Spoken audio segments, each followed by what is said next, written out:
materi ini akan disampaikan sampai dengan pukul 14.15 ya, Mbak Kania.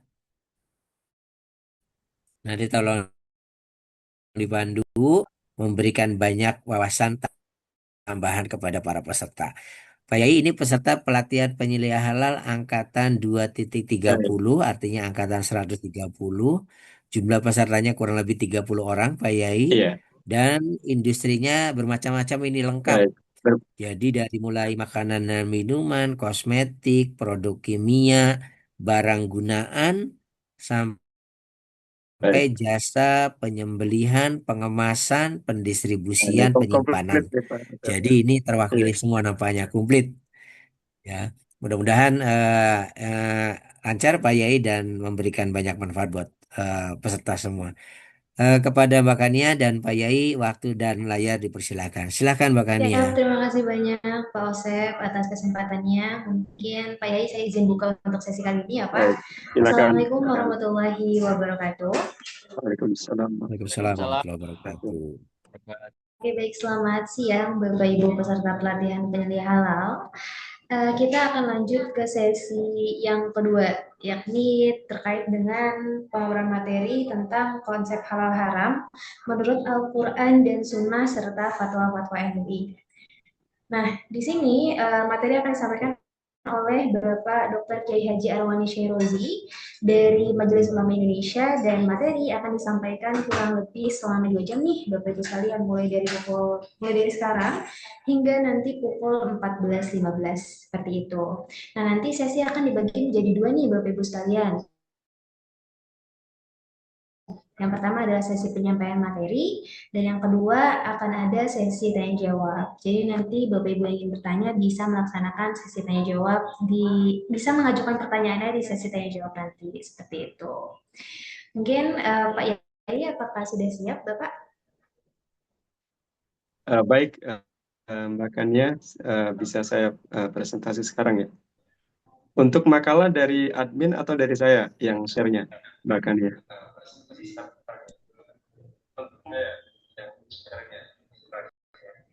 Halo, Ya Bapak, Mbak nanti Kania. saya coba untuk share screen Bapak. Baik, baik, terima kasih. Assalamualaikum warahmatullahi Waalaikumsalam wabarakatuh. warahmatullahi wabarakatuh.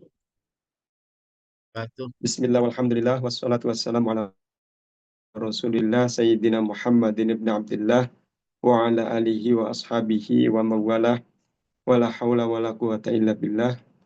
Rabbi syrah li sadri wa yassir li amri, wa hlul 'uqdatam min lisani yafqahu qawli, amma ba'd. Yang saya hormati Direktur Halal Institute beserta seluruh jajaran kepengurusan, yang saya hormati Bapak Osep sebagai MOT dan Mbak Kania sebagai fasilitator, dan yang saya hormati Bapak Ibu peserta pelatihan penyeliah halal angkatan 130 di Halal Institute. Alhamdulillah pada siang hari ini kita dapat bermuajahah melalui media Zoom meeting dalam sesi pembahasan tentang konsep halal haram dan fatwa Majelis Ulama Indonesia terkait dengan pangan, obat-obatan, kosmetik, dan jasa. Insya Allah kita akan diskusi tema ini sampai pukul 14.15. Tadi sudah disampaikan oleh Mbak Kania sebagai fasilitator. Ada dua sesi. Yang pertama saya akan presentasi terlebih dahulu. Kemudian nanti di akhir sesi ini kita akan diskusi dan tanya jawab terkait dengan materi. Bapak Ibu para peserta yang saya hormati, umat Islam, kita semua dan juga umat Islam di Indonesia dan juga di berbagai negara yang lainnya, tentu di antara kewajibannya adalah untuk menjalankan ajaran agama yang dianut. Di antaranya adalah perintah untuk mengkonsumsi sesuatu yang halal dan mengenakan sesuatu yang suci. Ini bagian dari ajaran agama kita, agama Islam. Kita di Indonesia, alhamdulillah, pemerintah hadir, negara hadir terkait dengan isu halal haram ini. Kita bisa melihat ada Undang-Undang Nomor 33 Tahun 2014 yang direvisi dengan Undang-Undang Nomor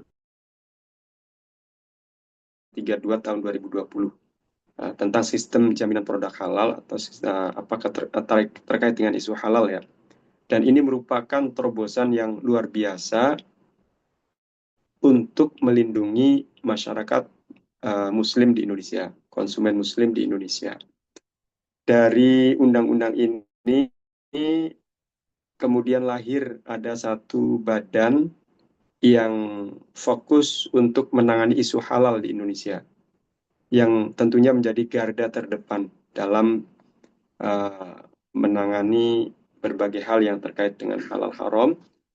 Badan itu bernama Badan Penyelenggara Jaminan Produk Halal atau BPJPH, yang di era Presiden Bapak Prabowo Subianto ini ditingkatkan menjadi selevel kementerian. BPJPH ini selevel kementerian yang sekarang dikepalai oleh Bapak Hasan Haikal atau dikenal dengan Babe Haikal ya. Ini menjadi garda terdepan yang menangani isu halal, yang di antara program yang masif saat ini ya sertifikasi halal terhadap produk pangan, obat-obatan, kosmetik, dan jasa.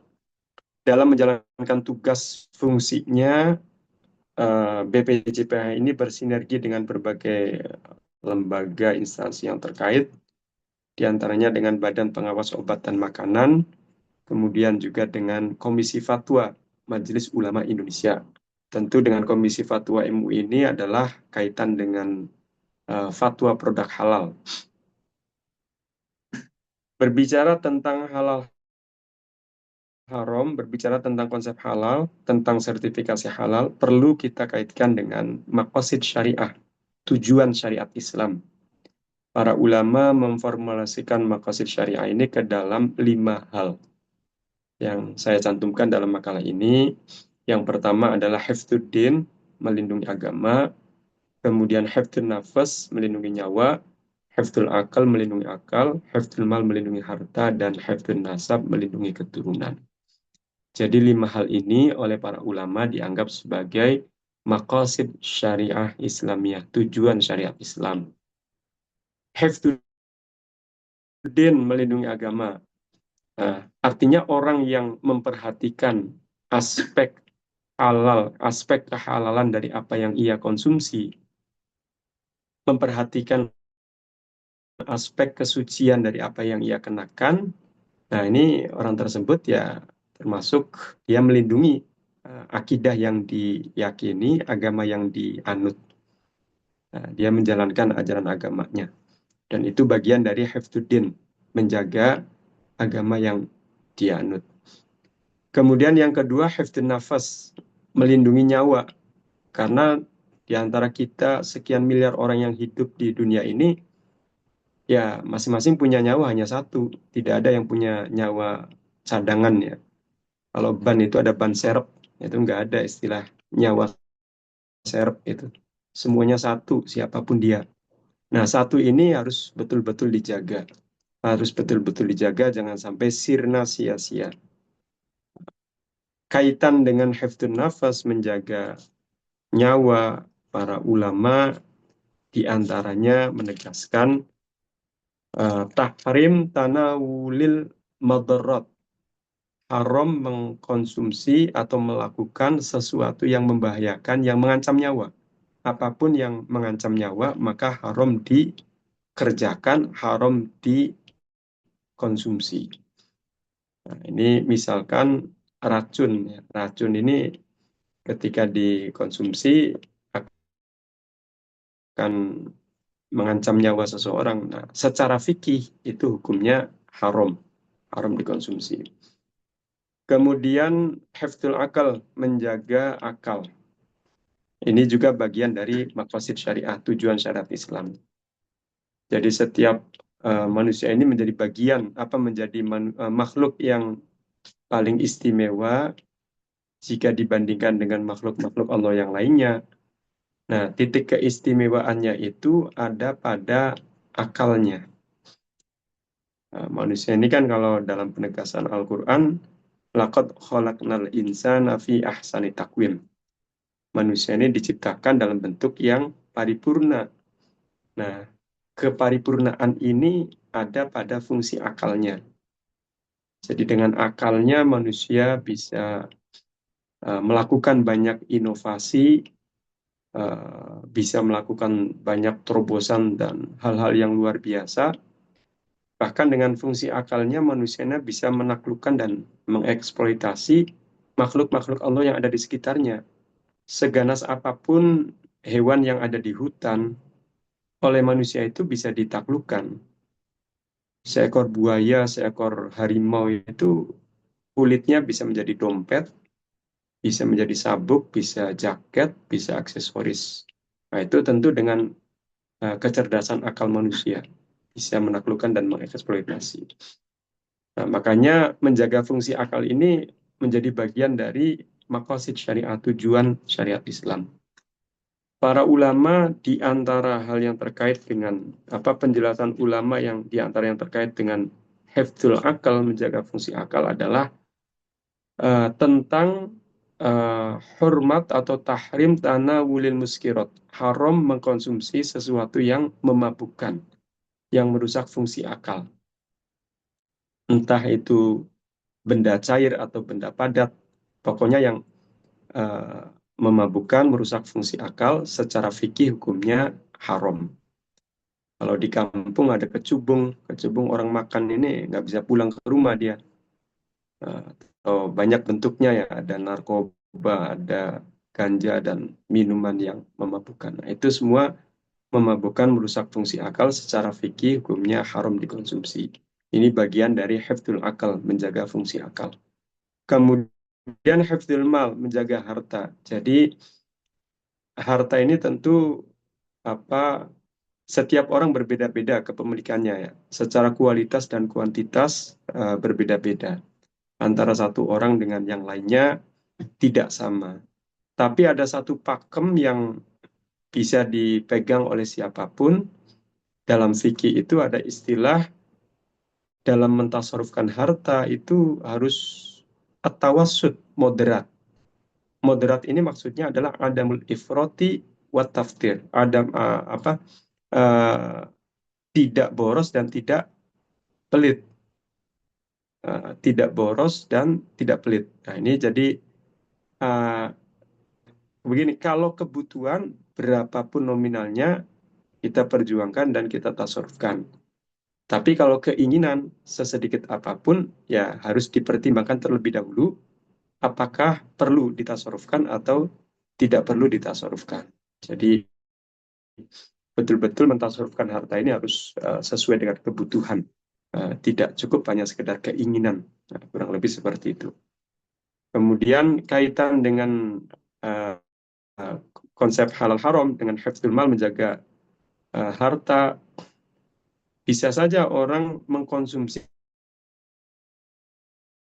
sesuatu yang halal, bahkan sesuatu tadi sudah ada sertifikat halalnya, itu hukumnya berubah menjadi haram. Karena misalkan ada unsur israf, menghambur-hamburkan harta. Jadi orang kalau makan siang cukup 1-2 porsi, satu ketika dia makannya sampai 15-20 porsi sekaligus dalam satu waktu. Nah, ini bisa berubah hukumnya dari halal menjadi haram. Nah, itu karena ada unsur israf, menghambur-hamburkan harta tadi. Nah, itu kaitan dengan hifdzul mal. Kemudian yang kelima, yang terakhir adalah hifdzun nasab. Hifdzun nasab melindungi keturunan. Jadi yang harus memahami konsep halal haram dan mengaplikasikan dalam kehidupan keseharian bukan hanya diri kita saja, akan tetapi juga keluarga kita, anak, cucu, istri, suami kita, itu semuanya juga sama. Harus memahami konsep halal haram dan mengaplikasikan dalam kehidupan keseharian. Bahkan dalam satu riwayat hadis, Kanjeng Nabi Muhammad SAW pernah menjelaskan bahwa apa yang kita konsumsi, makanan, minuman yang kita konsumsi itu bukan hanya sekedar menghilangkan lapar dahaga saja. Akan tetapi itu akan menjadi bagian dari darah yang mengalir dalam tubuh kita dan itu akan mempengaruhi karakter dan tabiat seseorang. Jadi baik buruknya karakter seseorang dipengaruhi juga oleh kualitas makanan yang ia konsumsi dari aspek halal haramnya. Kalau yang dikonsumsi adalah sesuatu yang haram, ya berpotensi menjadi pribadi yang buruk. Kalau yang dikonsumsi sesuatu yang halal, berpotensi menjadi pribadi yang baik. Nah, itu terkait dengan 5 maqasid syariah, tujuan syariat Islam. Hifdzuddin melindungi agama, hifdzun nafas melindungi nyawa, hifdzul akal melindungi akal, hifdzul mal melindungi harta, dan hifdzun nasab melindungi keturunan. Berikutnya ada kaidah maqasid syariah. Nah, ini ada 3 contoh kaidah yang saya cantumkan. Yang pertama bahwa setiap hukum Islam memiliki tujuan baik secara detail maupun global. Misalkan tujuan wajibnya zakat. Tujuannya adalah untuk mensucikan jiwa dan harta orang yang mengeluarkan zakat tadi. Kemudian ada kaidah 3 hierarki kemaslahatan. Ada doruriyat primer, hajiyat sekunder, dan tahsiniyat tersier. Yang doruriyat primer ini sesuatu yang harus dipenuhi, kalau tidak terpenuhi akibatnya fatal. Kemudian hajiyat ini yang sekunder sesuatu yang sebaiknya dipenuhi. Kalau tidak dipenuhi maka sekalipun tidak fatal tapi menjadikan hidup ini tidak nyaman. Kemudian yang tahsiniyat atau tersier ini sebagai pelengkap saja. Doruriyat primer, hajiyat sekunder, dan tahsiniyat tersier. Nah, ini kalau kita kaitkan dengan apa yang kita konsumsi sehari-hari, yang doruriyat ini oleh mayoritas orang menganggap unsur karbo itu bagian dari doruriyat, karbohidrat. Jadi berupa ubi-ubian atau sagu atau jagung atau nasi dan yang lainnya. Artinya orang kalau sarapan pagi atau makan siang atau makan malam, makan dalam apa sehari-hari itu harus ada unsur karbonya. Nah, itu bagian dari yang primer. Kemudian yang hajiyat sekunder itu lauk pauknya. Jadi kalau makan itu ada telurnya, ada ikannya, ada dagingnya, ada tahu tempe, ada sayuran. Nah, ini bagian dari hajiyat atau hal yang sekunder yang sebaiknya dipenuhi karena itu terkait dengan apa standar gizi, standar kesehatan. Kemudian yang tahsiniyat ini yang tersier sebagai pelengkap saja, melengkapi yang doruriyat primer dan hajat sekunder. Jadi kalau makan itu ya biasanya orang kalau ada sambelnya itu semakin nendang katanya makannya nih. Ada sambelnya, ada apa saus kecapnya atau ada kerupuknya dan seterusnya. Nah, itu bagian dari yang tahsiniyat atau yang tersier. Kemudian yang ketiga di antara kaidah maqasid syariah adalah ada konsep maslahat mafsadat. Maslahat ini manfaat, mafsadat ini bahaya. Jadi maslahat mafsadat ini menjadi salah satu pertimbangan para ulama ketika beristihad, melakukan istinbatul ahkam asyariyah, mengambil kesimpulan hukum fikih. Nah, ini di antara yang menjadi pertimbangannya adalah aspek maslahat dan mafsadat. Termasuk ketika para ulama membahas tentang berbagai fatwa. Di dalamnya misalkan ada fatwa produk halal. Nah, ini nanti di antara yang menjadi aspek pertimbangan itu ya bisa saja ada aspek maslahat mafsadat.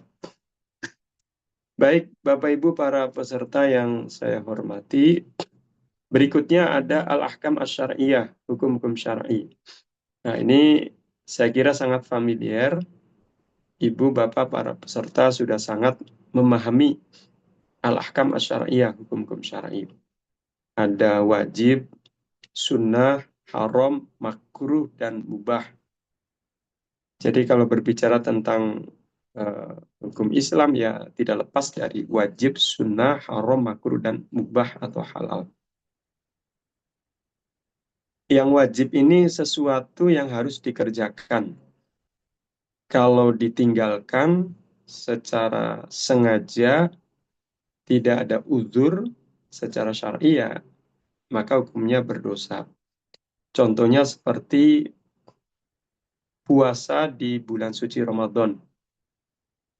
Tidak makan minum di waktu tertentu selama bulan suci Ramadan, itu hukumnya wajib.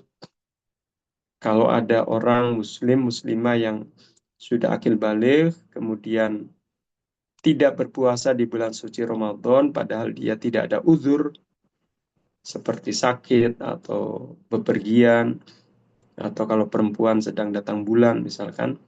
Nah, kalau dia meninggalkan puasa Ramadan secara sengaja, ya hukumnya berdosa. Nah, itu yang wajib tadi. Kemudian sunnah. Sunnah ini anjuran.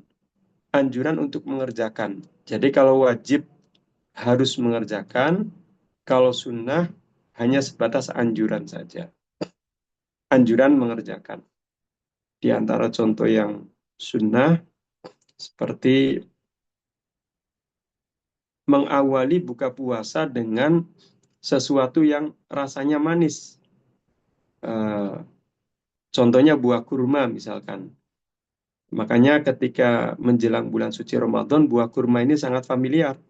Banyak orang yang mencari, membeli buah kurma untuk takjil. Takjil itu mengawali buka puasa. Nah, itu hukumnya sunnah dengan sesuatu yang manis. Tapi ya bukan hanya kurma saja. Misalkan minum sirup juga sunnah, artinya manis. Atau makan kolak pisang atau kolak apa yang lainnya ya, yang manis juga sama itu mendapatkan kesunahan. Jadi atau misalkan bersegera dalam berbuka puasa itu juga sunnah. Mengakhirkan sahur, makan sahur itu juga sunnah. Tapi kalau orang tidak melakukan itu ya tidak berdosa karena hanya sebatas anjuran saja yang sunnah tadi. Kemudian haram. Haram ini harus ditinggalkan. Ini kebalikannya wajib. Kalau wajib harus dikerjakan, haram harus ditinggalkan. Contohnya haram mengkonsumsi sesuatu yang najis. Haram mengkonsumsi sesuatu yang membahayakan, mengancam nyawa.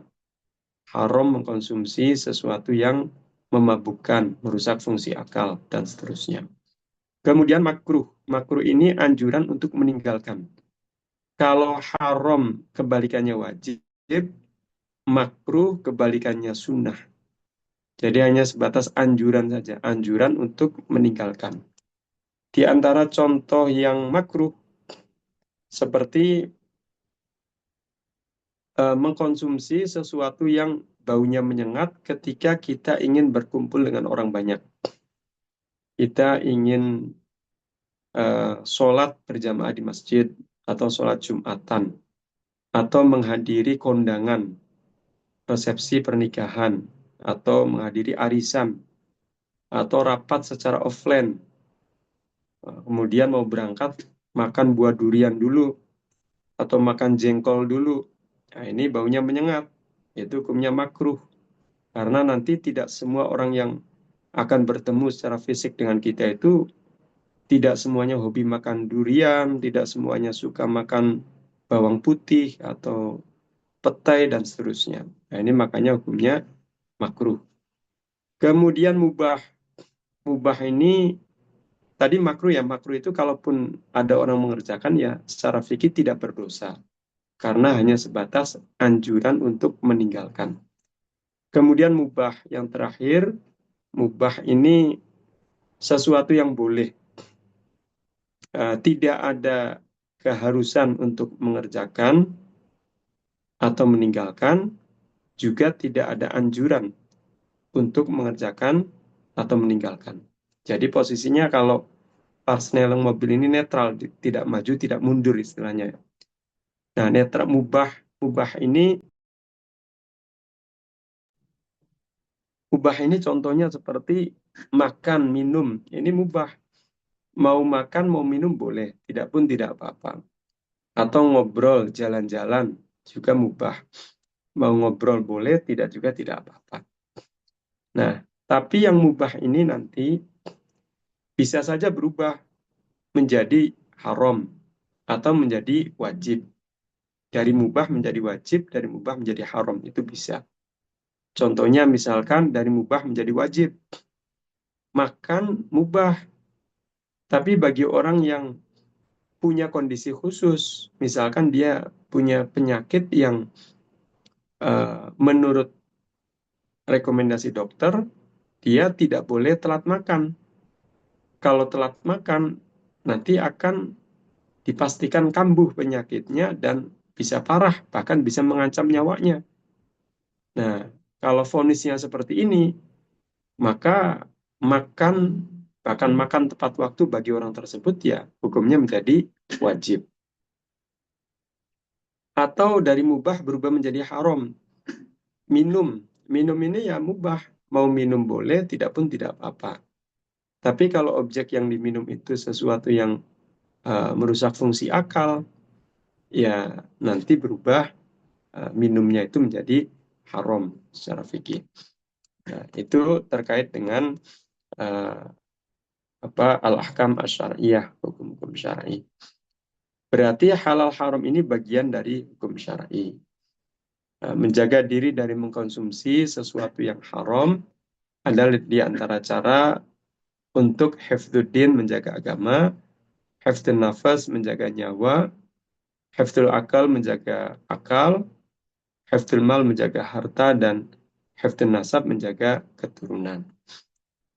Baik, Bapak Ibu para peserta yang saya hormati, berikutnya kita ingin melihat urgensi halal haram. Seberapa pentingkah kita memahami konsep halal haram? Sehingga kita melihat saat ini pemerintah kita di Indonesia dan juga pemerintah di negara-negara yang berpenduduk mayoritas muslim lainnya gencar melakukan sertifikasi halal terhadap produk pangan, obat-obatan, kosmetik, dan jasa. Nah, kita akan melihat urgensi halal haram ini dari 3 barometer. Yang pertama adalah dari ayat Al-Quran, yang kedua dari sunnah nabawiyah, dan yang ketiga dari makalah ulama atau statement para ulama. Yang pertama adalah barometer ayat Al-Quran. Saya mencantumkan dalam makalah ini ada 2 ayat Al-Quran. Yang pertama, surat Al-Baqarah ayat 168. A'udzu billahi minasyaitonir rajim. Ya ayyuhan nasu kulu mimma fil ardi halalan thayyiba wa la tattabi'u khutuwatis syaiton innahu lakum aduwwum mubin. Hai sekalian manusia, makanlah yang halal lagi baik dari apa yang terdapat di muka bumi, dan janganlah kamu mengikuti langkah-langkah syaitan, karena sesungguhnya syaitan itu adalah musuh yang nyata bagimu. Nah, ini ayat yang tadi saya baca oleh para ulama dianggap sebagai bagian dari ayat-ayat Al-Quran yang terkait dengan konsep halal. Ada penegasan halalan thayyiba, perintah untuk mengkonsumsi sesuatu yang halal dan baik. Jadi nanti ada beberapa ayat juga yang terkait dengan konsep haram. Kalau yang ini terkait dengan konsep halal. Nah, ini di antara yang terkait dengan konsep haram ini, ayat yang kedua ini yang saya cantumkan. Ayat 173, masih surat Al-Baqarah. A'udzu billahi minasyaitonir rajim. Innama harrama 'alaikumul maitata wad-dama wa lahmal khinziri wa ma uhilla bihi li ghairillah. Faman ittara ghaira baghi wala 'adin fala itsma 'alaihi innallaha ghafurur rahim. Sesungguhnya Allah hanya mengharamkan atasmu bangkai, darah, daging babi, dan daging hewan yang disembelih dengan menyebut nama selain Allah. Tetapi barang siapa terpaksa memakannya, bukan karena menginginkannya dan tidak pula melampaui batas, maka tidak ada dosa baginya. Sesungguhnya Allah Maha Pengampun, Maha Penyayang. Nah, ayat yang kedua ini, Bapak Ibu para peserta yang saya hormati, terkait dengan konsep haram. Ada beberapa hal yang ditegaskan hukum haramnya melalui ayat tadi. Di antaranya al-maitah, bangkai. Bangkai binatang, apalagi bangkai orang, haram dikonsumsi. Kemudian darah, kemudian daging babi, kemudian daging hewan yang sebenarnya halal dikonsumsi, tapi karena tidak melalui proses penyembelihan secara syar'i, maka menjadi haram dikonsumsi. Jadi daging hewan yang disembelih tidak menyebut asma Allah, menyebut asma selain Allah. Nah, ini dagingnya haram dikonsumsi. Itu beberapa hal yang ditegaskan keharamannya melalui ayat 173 dari surat Al-Baqarah. Masih banyak Bapak Ibu para peserta hal-hal yang diharamkan, yang penjelasannya itu bisa saja melalui Al-Quran, bisa juga melalui Al-Hadits An-Nabawi atau Sunnah Nabi. Nah, atau juga melalui penjelasan para ulama. Baik, itu tadi 2 ayat Al-Quran. Sekarang barometer yang kedua adalah Sunnah Nabawiyah. Statement Kanjeng Nabi Muhammad SAW. Di sini saya mencantumkan 2 juga. Sebagaimana tadi ada 2 ayat Al-Quran. Yang pertama hadis riwayat Imam Bukhari dan Muslim. Innal halala bayyinun wa innal harama bayyinun wa bainahuma umurun mustabihatun la ya'lamuhunna katsirun minan nas. Famanit tako asyubuhat faqad istabra'a lidinhi wa irdi wa man waqa'a fis syubuhat waqa'a fil haram. Sesungguhnya perkara yang halal itu telah jelas dan perkara yang haram juga telah jelas. Dan di antara keduanya terdapat perkara-perkara yang samar, tidak diketahui oleh mayoritas manusia. Barang siapa yang menjaga diri dari perkara-perkara samar tersebut, maka dia telah menjaga kesucian agama dan kehormatannya. Barang siapa yang terjatuh ke dalam perkara yang syubhat, maka dia telah terjatuh kepada perkara yang haram. Nah, dalam hadis ini dijelaskan, pertama ada sesuatu yang halal, kemudian ada sesuatu yang haram, kemudian ada sesuatu yang syubhat. Kalau yang halal, yang haram ini jelas. Artinya yang halal boleh kita konsumsi, boleh kita lakukan. Yang haram tidak boleh kita konsumsi atau tidak boleh kita lakukan. Nah, yang syubhat ini yang abu-abu yang samar, kita harus ekstra hati-hati. Tidak serampangan, tidak sembrono, karena yang syubhat ini menjadi domainnya ijtihad para ulama untuk mengkaji secara detail, secara komprehensif. Nah, tapi kita ya harus ekstra hati-hati. Istilahnya jaga jarak, ya, kurang lebih seperti itu. Nah, para ulama juga memahami hadis riwayat Imam Bukhari Muslim yang tadi saya bacakan itu sebagai salah satu inspirasi adanya program sertifikasi halal yang sekarang gencar dilakukan di Indonesia, ditandangi oleh BPJPH dan juga oleh negara-negara yang berpenduduk mayoritas Muslim lainnya. Jadi innal halala bayyinun wa innal harama bayyinun, yang halal jelas, yang haram jelas ini, adanya sertifikat halal pada kemasan produk-produk pangan, obat-obatan, kosmetik, dan jasa, itu akan sangat membantu siapapun orang Islam untuk mengidentifikasi mana produk yang sudah sesuai dengan koridor syar'i, mana produk yang belum jelas statusnya, apakah sudah sesuai atau tidak. Jadi kalau pangan, obat-obatan, kosmetik, jasa sudah ada logo halal BPJPH, siapapun orang sudah yakin, nah ini sudah sesuai koridor syar'i ini. Sekalipun orang awam, mohon maaf, yang pemahaman agamanya pas-pasan, dia dengan melihat logo halal saja sudah, hatinya itu sudah nyaman, sudah tenang. Nah, ini sudah sesuai dengan koridor syar'i. Nah, kalau belum ada logonya, ini kan masih tanda tanya, apakah sesuai atau belum. Nah, maka dari itu, adanya sertifikat halal ini ya di antara inspirasinya itu dari tadi hadis yang innal halala bayyinun wa innal harama bayyinun. Kemudian hadis yang kedua, kullu dzinabin minas sibai wa kullu dzi mikhlabin minat thairi haramun. Setiap hewan buas yang bertaring dan unggas bercakar tajam hukumnya haram dikonsumsi. Nah, hadis yang kedua ini diriwayatkan oleh Imam Muslim, oleh para ulama dianggap sebagai bagian dari hadis yang terkait dengan konsep haram. Ada beberapa hal yang ditegaskan hukum haramnya melalui hadis tadi. Yang pertama, binatang buas yang bertaring. Buaya, serigala, dagingnya haram dikonsumsi. Yang kedua, unggas bercakar tajam. Burung gagak, burung elang, dagingnya haram dikonsumsi. Kalau ada orang menyembelih secara syar'i, membaca basmalah, seekor burung elang, ya tetap dagingnya haram dikonsumsi. Karena bagian dari mikhlabin, zi mikhlabin minat thairi. Unggas yang bercakar tajam. Nah, itu dua hadis Kanjeng Nabi SAW yang terkait dengan konsep halal haram.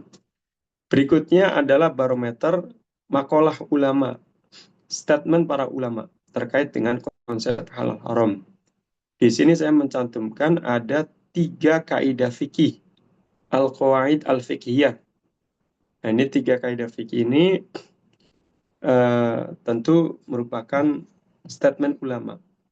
Yang pertama adalah al-aslu fil asya'i an-nafi'ati al-ibahatu. Wal aslu fil asya'i ad-darrati at-tahrimu. Hukum asal sesuatu yang bermanfaat adalah halal. Hukum asal sesuatu yang berbahaya adalah haram. Jadi kalau ibu bapak para peserta menemukan sesuatu bermanfaat, nah ini hukum asalnya halal. Menemukan sesuatu berbahaya, nah ini hukum asalnya haram secara fikih ya. Walaupun nanti dari hukum asal itu bisa saja berubah ke hukum yang lainnya. Misalkan dari halal berubah menjadi haram, dari haram berubah menjadi halal. Nah, itu bisa saja terjadi seperti itu. Misalkan dalam konteks darurat. Nah, dalam konteks darurat ini hukum bisa jungkir balik. Nah, tentu darurat ini kan bukan konteks yang normal ya, tapi konteks yang spesifik. Ada satu kondisi yang di luar kondisi normal. Nah, ini kaidah yang kedua ini. Ad-daruratu tubihul mahdurat. Keadaan darurat membolehkan kita melakukan atau mengkonsumsi sesuatu yang diharamkan. Tapi konteksnya darurat ya. Jadi hanya sebatas pada kondisi darurat saja. Ada orang lagi makan saking lahapnya sampai tersedak. Nah, kalau tersedak ini jangankan menelan, bernafas pun tidak bisa. Nah, kalau tidak bisa bernafas, dibiarkan ya hitungan menit bisa pindah alam ini. Statusnya berubah menjadi almarhum almarhumah. Makanya kalau sedang tersedak ya harus segera minum air untuk menyelesaikan tersedaknya tadi. Nah, kalau misalkan saat kejadian tersedak ternyata di sampingnya ini tidak ada air yang halal, tidak ada air yang suci, ya karena kondisinya darurat, ya sudah minum apapun air yang ada di sekitarnya. Tapi kalau sudah tersedaknya terselesaikan, ya jangan kemudian satu botol dihabiskan. Nah, ini kan artinya hanya pada konteks daruratnya saja. Kemudian yang ketiga, idzat al halal wal haram ghulibal haram. Jika perkara halal dan haram berkumpul, maka yang dimenangkan adalah perkara yang haram. Nah, ini kita lihat contohnya Bapak Ibu para peserta. Jadi misalkan nih, ada orang punya potongan daging ayam hasil sembelihan syar'i. Halal itu. Rencananya mau dimasak dan dikonsumsi. Pada saat yang sama, orang itu juga punya potongan daging ayam, bangkai mati. Ayam mati, dipotong-potong. Tujuannya bukan untuk dimasak, dikonsumsi, tapi mau dijadikan pakan ternak. Atau dijadikan pupuk kandang misalkan. Tapi sebelum diproses, ternyata 2 jenis potongan daging ayam tadi itu tercampur.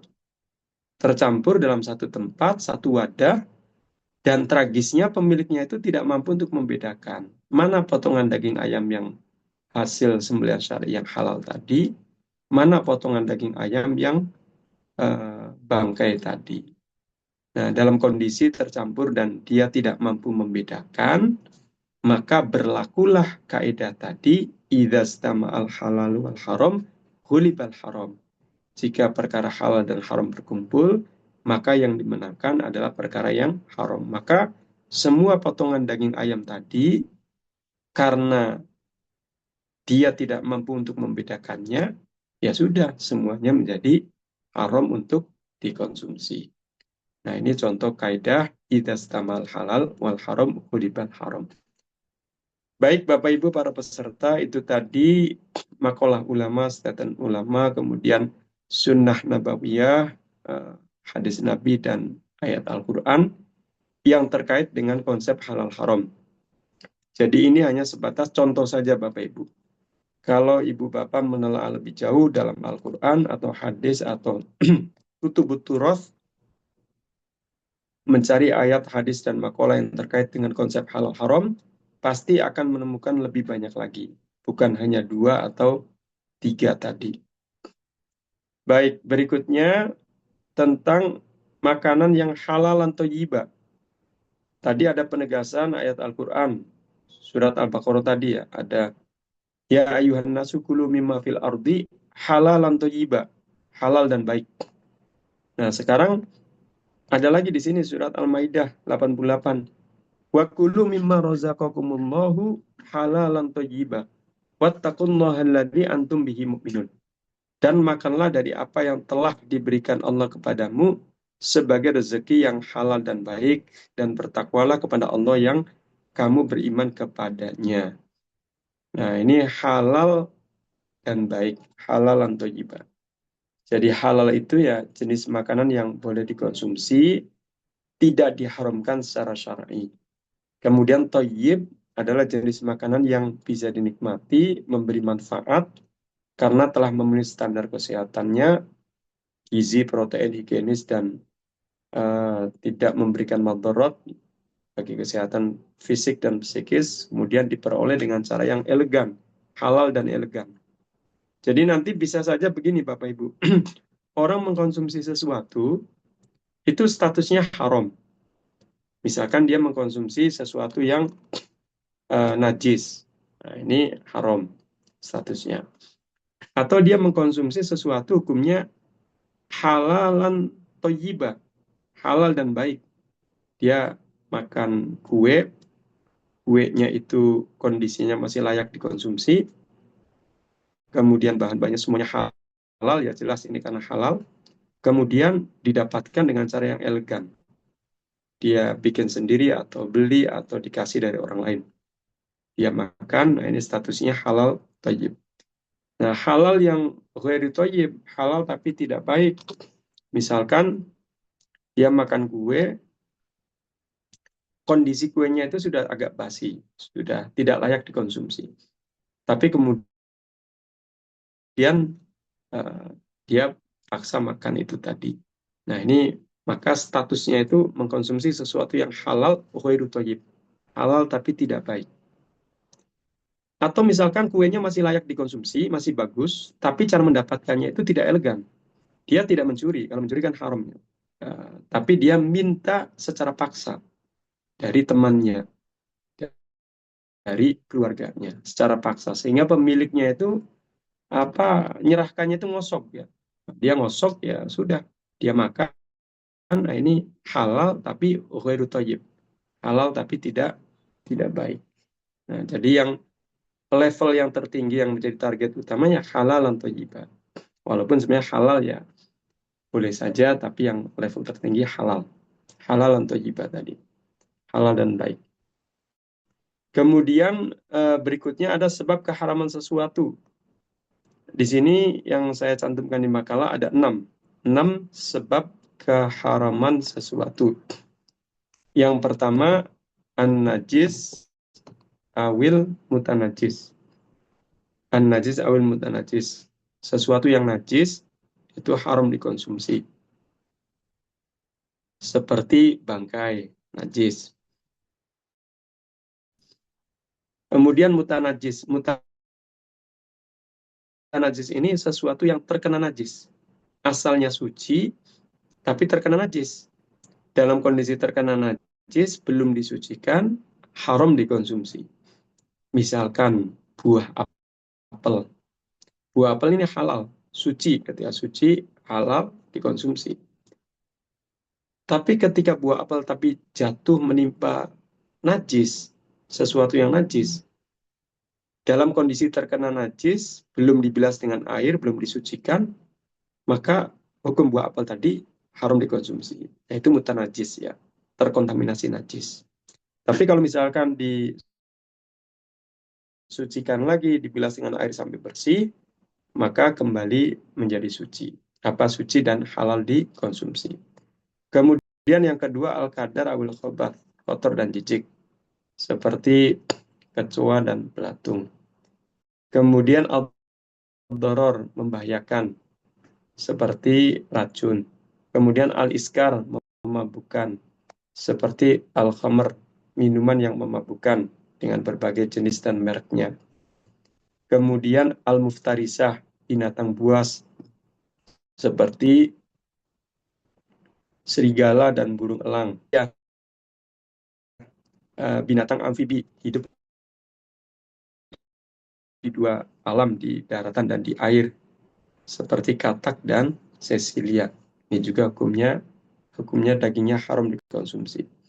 Nah, itu sebab-sebab keharaman sesuatu. Kemudian perlu juga kita bahas walaupun sekilas tentang suci najis. Tentang suci najis. Jadi, suci adalah keadaan tidak terkena najis dan atau tidak sedang berhadas, baik hadas kecil maupun hadas besar. Najis dan kehalalan sesuatu.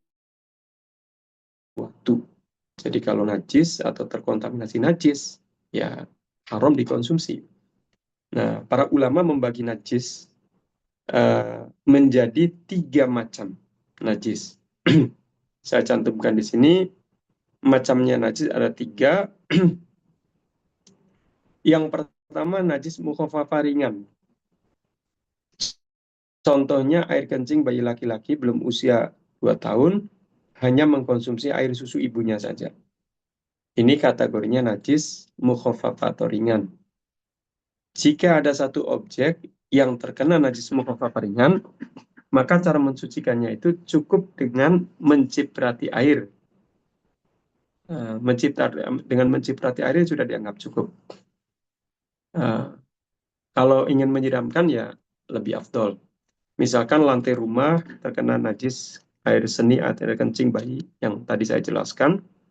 Nah, kemudian ingin disucikan ya, misalkan air kencingnya dilap dulu pakai kain atau pakai tisu setelah kering, kemudian disucikan dengan menciprati air, tidak menyiramkannya. Nah, itu dianggap cukup. Atau kalau dari awal langsung menyiramkan juga ya tidak apa-apa, itu lebih afdol. Kemudian yang kedua najis mutawasitoh, najis sedang. Ini najis yang banyak ditemukan di sekitar aktivitas kita. Di tempat tinggal kita, di tempat kerja kita, di tempat aktivitas kegiatan kita. Itu kebanyakan najis yang ada di sekitarnya, kategorinya adalah mutawasitoh, najis sedang. Kotoran hewan, tinja manusia, kemudian darah, nanah, dan seterusnya, bangkai. Ini kategorinya mutawasitoh. Khamr, ya, minuman yang memabukkan juga najisnya mutawasitoh. Nah, cara mensucikan satu objek yang terkena najis mutawasitoh itu dengan menyiramkan air sampai bersih. Sampai ainun najasahnya hilang. Ainun najasah itu berupa warna atau bau atau rasa. Nah, kalau ada najis ya yang kategori mutawasitoh, misalkan pakaian kita terkena najis mutawasitoh ya kita bilas sampai bersih. Nah, itu cara mensucikannya. Kemudian yang ketiga adalah najis mukhaladhah, najis berat. Najis dari unsur anjing dan babi. bisa air liurnya, kotorannya, darahnya, cairan tubuhnya, atau bahkan bersentuhan kita dengan anjing atau babi dalam keadaan basah. Kitanya yang basah atau anjing babinya yang basah. Nah, itu bisa mengkontaminasi najis mughaladhah, najis berat. Nah, cara mensucikan najis mughaladhah ini dengan menyiramkan air 7 kali siraman.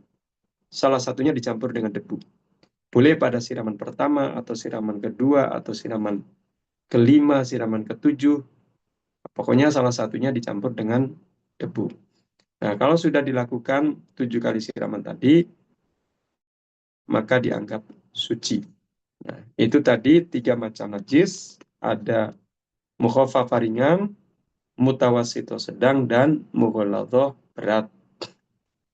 Kemudian ada najis ma'fun anhu. Najis yang ditolerir, yang dimaafkan. Jadi selain 3 najis yang sudah disebutkan di atas, ada pula najis ma'fun anhu. Jadi najis yang ketika satu objek terkena najis tersebut, tidak perlu disucikan lagi. Sudah tidak apa-apa dimaafkan. Nah, kurang lebih seperti itu. Contohnya apa? Contohnya bangkai binatang yang ketika masih hidup kemudian dilukai, tidak mengeluarkan darah yang mengalir. Nah, bangkai binatang yang seperti itu hukumnya najis tapi ma'fun anhu, dimaafkan. Contohnya seperti capung, cicak, kecoa, yaitu bangkainya itu najis tapi ma'fun anhu, dimaafkan. Nah, kalau bangkai binatang secara umum kan najis ya.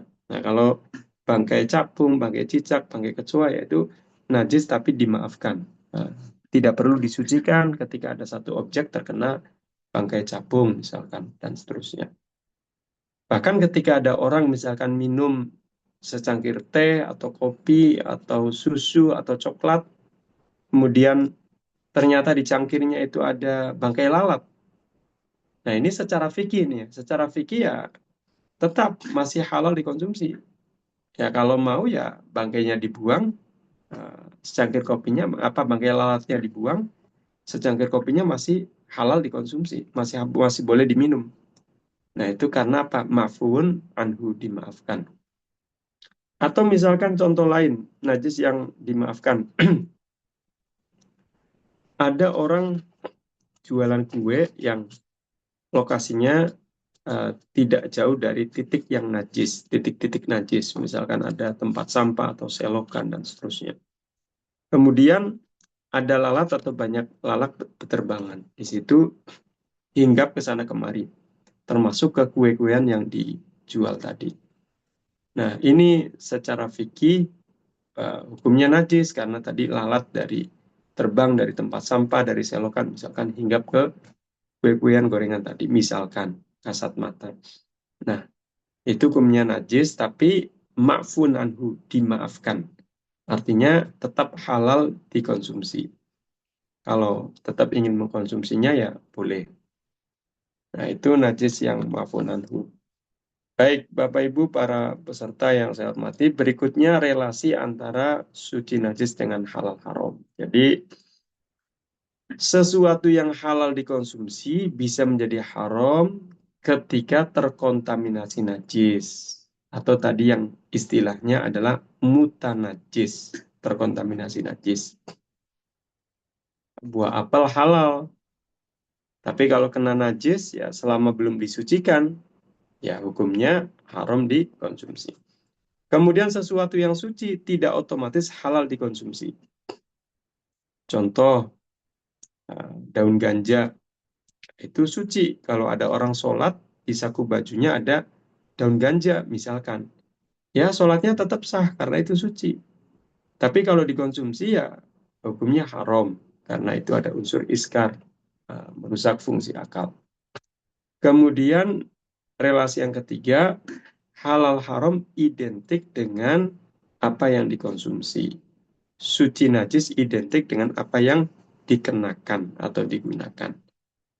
Nah, namun demikian, sertifikat halal itu mencakup apa yang dikonsumsi dan juga apa yang digunakan. Ada barang gunaan bukan dikonsumsi tapi disertifikasi halal. Contohnya kosmetik.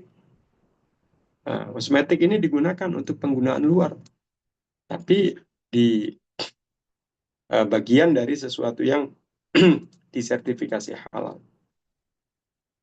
Kenapa ya? Karena eh, kita ketika menggunakan kosmetik ini harus jelas kesuciannya. Jangan sampai kosmetik tadi bahannya atau sesuatu yang najis.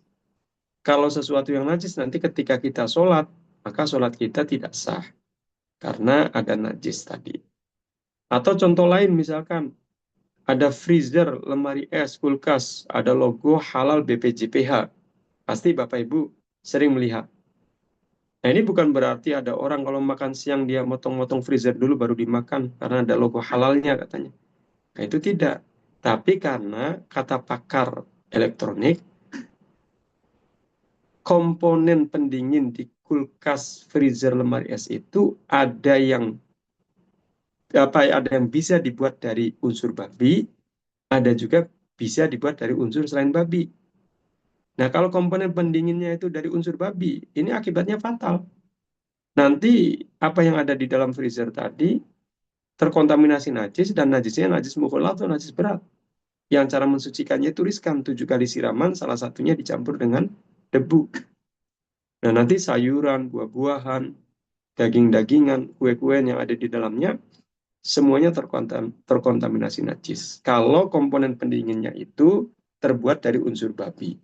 Makanya freezer, kulkas, lemari es yang diberi logo halal BPJPH itu sudah dipastikan tidak ada komponen pendingin dan yang lainnya di kulkas, freezer, lemari es tersebut yang berbahan dari unsur babi. Makanya dianggap halal atau suci tadi ya. Nah, itu relasi antara suci najis dengan halal haram. Berikutnya bagian terakhir dari makalah yang saya presentasikan adalah tentang fatwa hukum fikih. Jadi fatwa ini adalah ketetapan hukum fikih yang dikeluarkan oleh ulama, baik secara individu maupun kolektif. Jadi fatwa hukum fikih ini macam-macam, bisa kaitan hukum warisan, bisa kaitan hukum perniagaan, bisa kaitan hukum keluarga dan seterusnya. Nah, tapi dalam perspektif hukum Islam atau fikih. Nah, yang mengeluarkannya bisa ulama orang per orang, kiai fulan, ajengan fulan, tuan guru fulan bisa menyampaikan fatwa. Atau secara kolektif lembaga, Komisi Fatwa Majelis Ulama Indonesia mengeluarkan fatwa. Lembaga Bahsul Masail, pengurus besar Nahdlatul Ulama mengeluarkan fatwa, misalkan. Atau Majelis Tarjih Muhammadiyah mengeluarkan fatwa, itu boleh seperti itu.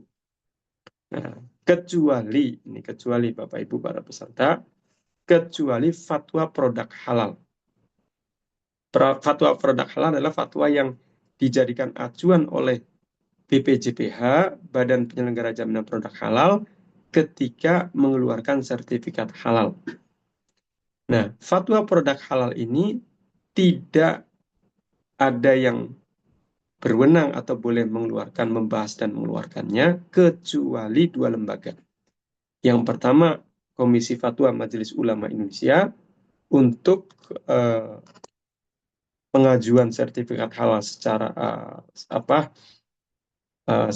reguler atau skema reguler, dan yang kedua Komite Fatwa Halal BPJPH untuk pengajuan sertifikat halal skema self-declare. Jadi hanya 2 lembaga yang berwenang untuk mengeluarkan fatwa produk halal, yang nanti fatwa produk halal ini dijadikan acuan BPJPH ketika mengeluarkan sertifikat halal. Baik, adapun dalil-dalil fatwa hukum fikih, ya sebagaimana dalil ketika para ulama beristihad, ada ayat Al-Quran, ada sunnah nabawiyah, ada ijma' konsensus para ulama, ada kias dalil analog, ada beberapa dalil syar'i yang lainnya. Kemudian ini beberapa contoh. Ini contoh fatwa kaitan dengan pangan, obat-obatan, kosmetik, dan jasa. Majelis Ulama Indonesia pernah memfatwakan tentang standar penyembelihan halal. Jadi binatang yang ada di sekitar kita itu secara fikih hukumnya itu nanti ada yang makulul lahmi, boleh dagingnya dikonsumsi, halal, ada yang ghairu makulil lahmi, tidak boleh dagingnya dikonsumsi atau haram. Yang boleh seperti ikan, udang, ayam, kambing, nah itu boleh. Yang tidak boleh seperti ular, kadal, harimau, dan seterusnya. Itu tidak boleh, haram. Nah, yang boleh dikonsumsi, ada yang harus melalui penyembelihan syar'i terlebih dahulu, ada yang tidak perlu penyembelihan untuk mengkonsumsinya. Yang tidak perlu proses penyembelihan seperti cumi-cumi, rajungan, ikan. Nah, ini dagingnya kalau makan tidak perlu disembelih lagi, langsung bisa dimasak, dikonsumsi. Nah, yang harus melalui proses penyembelihan seperti ayam, kemudian bebek, kemudian sapi, dan seterusnya. Nah, itu harus melalui proses penyembelihan secara syar'i. Nah, ini cara penyembelihan secara syar'i yang dijelaskan dalam Fatwa Majelis Ulama Indonesia. Nah, ini rangkumannya begini. Penyembelihan dilakukan dengan niat menyembelih dan menyebut asma Allah. Bismillahirrahmanirrahim. Kemudian penyembelihan dilakukan dengan mengalirkan darah, menyayat leher binatang yang nanti 3 hal harus terpotong yang ada di leher binatang. Yang pertama al-mari, saluran makanan. Yang kedua al-hulkum, saluran pernapasan. Dan yang ketiga al-wadajen, 2 pembuluh darah. 3 hal itu semuanya ada di leher binatang, harus terpotong ketika menyayat. Kemudian yang ketiga, penyembelihan dilakukan dengan 1 kali sayatan secara cepat. Yang keempat, memastikan adanya aliran darah dan atau gerakan hewan. Kelepek-kelepek ya. Ada kelepek-kelepek setelah disayat itu. Nah, itu menandakan apa? Hayatun mustaqirrah. Tanda-tanda hidup artinya ketika disayat kemudian ada tanda-tanda hidup. Kemudian apa yang terakhir? Biarkan hewan yang kelepek-kelepek tadi, yang darahnya mengalir deras tadi, atau misalkan kalau berupa sapi, kerbau ada mendengkur, biarkan sampai terdiam, kaku. Nah, itu menunjukkan bahwa matinya binatang tadi itu dari penyembelihan tadi. Nah, kalau itu sudah dilakukan, maka penyembelihannya dianggap sah secara syar'i, dagingnya halal dikonsumsi. Kemudian standar penyembelih, orang yang menyembelihnya sesuai dengan fatwa MUI di sini harus beragama Islam dan sudah akil baligh. Kemudian memahami tata cara penyembelihan secara syar'i. Kemudian standar alat penyembelihannya apapun boleh, yang penting tajam. Kecuali kuku, gigi atau taring dan tulang. Kuku, gigi atau taring dan tulang ini tidak boleh untuk alat penyembelihan. Selain itu boleh, asalkan tajam. Nah, itu fatwa tentang penyembelihan. Kemudian berikutnya fatwa tentang alkohol. Banyak sekali orang yang rancu dalam memahami apa itu alkohol, apa itu al-khamru. Nah, ini perlu saya jelaskan di sini. Al-khamru adalah minuman yang memabukkan, terbuat dari apapun, merek apapun. Kalau itu minuman yang memabukkan, maka itu kategorinya adalah al-khamru. Nah, al-khamru ini hukumnya najis dan haram dikonsumsi. Kemudian alkohol. Alkohol sesuai dengan fatwa Majelis Ulama Indonesia terbagi menjadi 2 macam. Yang pertama, alkohol hasil samping industri khamr. Hukumnya najis dan haram dikonsumsi. Maksud dari alkohol hasil samping industri khamr itu adalah alkohol yang didapat dari satu perusahaan, satu pabrik yang memproduksi minuman yang memabukkan, pada saat yang sama juga memproduksi alkohol untuk diperjualbelikan. Itu hukumnya najis dan haram dikonsumsi. Yang kedua, alkohol bukan hasil samping industri khamr. Nah, ini seperti alkohol yang didapat dari fermentasi secara alami atau ada pada buah-buahan yang masak misalkan. Karena sejatinya buah-buahan yang matang itu mengandung alkohol dengan kadar yang berbeda-beda. Atau alkohol yang didapat dari satu pabrik, satu perusahaan yang hanya memproduksi alkohol, tidak memproduksi minuman yang memabukkan. Hanya memproduksi alkohol untuk kepentingan medis, untuk kepentingan yang lainnya misalkan. Nah, itu kategorinya adalah alkohol bukan hasil samping industri khamr. Hukumnya apa? Hukumnya suci. Hukumnya suci, tapi kalau dikonsumsi ada batasannya. Sesuai dengan fatwa MUI, kalau berupa makanan batasannya adalah 0,5%, kalau berupa minuman batasannya adalah kurang dari 0,5%. Nah, itu tentang alkohol. Kemudian berikutnya adalah tentang mikroba dan produk mikrobial. Jadi ini sudah menjadi suatu yang lumrah menggunakan mikroba dan produk mikrobial untuk produksi makanan, minuman, obat-obatan, kosmetik. Nah, ini banyak menggunakan mikroba dan produk mikrobial. Nah, ini bagaimana hukumnya secara fikih? Sesuai dengan fatwa nomor 1 tahun 2010, Fatwa Majelis Ulama Indonesia, mikroba pada dasarnya halal selama tidak membahayakan dan tidak terkena najis. Itu hukumnya. Nah, sekarang mikroba yang tumbuh pada media pertumbuhan yang najis, itu bagaimana hukumnya? Mikroba yang tumbuh pada media pertumbuhan yang najis, dilihat dulu. Kalau bisa dipisahkan dari media pertumbuhannya yang najis tadi, kemudian bisa disucikan dengan air, dibilas dengan air, maka kalau sudah melalui proses pembisahan dan pembilasan, hukum mikroba tadi suci, halal dimanfaatkan, halal dikonsumsi.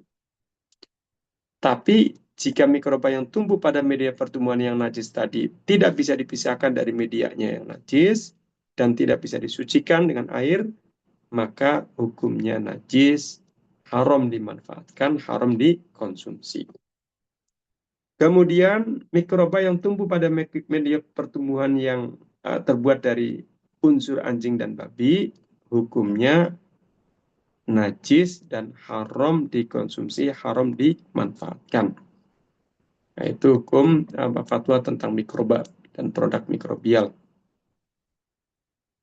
Kemudian fatwa berikutnya, contoh fatwa air daur ulang. Fatwa air daur ulang ini jadi, Bapak Ibu para peserta yang saya hormati, ada banyak kondisi di satu daerah, satu tempat yang air bersihnya itu krisis air bersih, artinya sulit mendapatkan air bersih.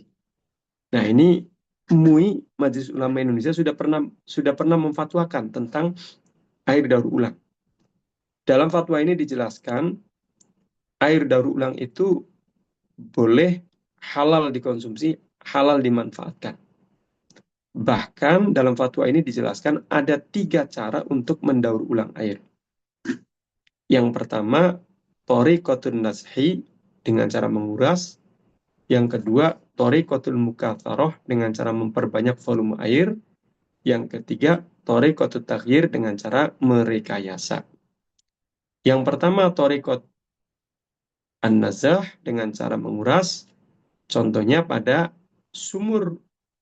Ada sumur ketiban najis bangkai ayam misalkan, airnya menjadi bau, berubah, bau warnanya, misalkan rasanya. Nah, ini berarti najis air sumurnya. Bagaimana cara untuk mensucikan, mendaur ulangnya, supaya suci lagi, supaya bisa dimanfaatkan lagi? Caranya adalah thariqatul an-nazhi dengan cara menguras. Bangkainya dibuang, air sumurnya dikuras, keluar lagi air sumur yang baru, itu dianggap suci, halal dikonsumsi, halal dimanfaatkan. Itu thariqatun nazhi. Yang kedua, thariqatul mukatharah, memperbanyak volume air. Misalkan nih, ada satu daerah tandus, kering kerontang, tidak ada sumber air. Penduduk di situ mendapatkan air bersih itu harus ngangsuh dulu. Jaraknya jauh, antriannya lama, panjang. Di rumah-rumah mereka ada tempat-tempat nyimpan air, ada gentong-gentong, ada ember-ember, ada baskom, dan lain sebagainya. Untuk nyimpan air bersih yang ngambil dari tempat yang jauh. Satu ketika, salah satu embernya itu ketiban najis. Pemiliknya ini pusing, bingung dia. Mau dibuang, dia ingat ngambilnya jauh lama, bersusah payah. Mau tidak dibuang, satu ember ini terkena najis. Nah, ada solusi untuk didaur ulang dengan cara thoriqatul mukatharah, memperbanyak volume air. Satu ember yang terkena najis tadi dicampur dengan sekian ember-ember yang lain atau baskom-baskom yang lain yang ada di rumahnya, sehingga volume airnya menjadi banyak. Nah, ketika menjadi banyak, secara fikih itu sudah berubah menjadi suci kembali. Suci kembali, dan itu namanya mendaur ulang dengan thoriqatul mukatharah, memperbanyak volume air yang tadinya sedikit dicampur sekian ember jadi banyak dan menjadi suci kembali. Kemudian yang terakhir, thoriqatul taghir dengan cara rekayasa.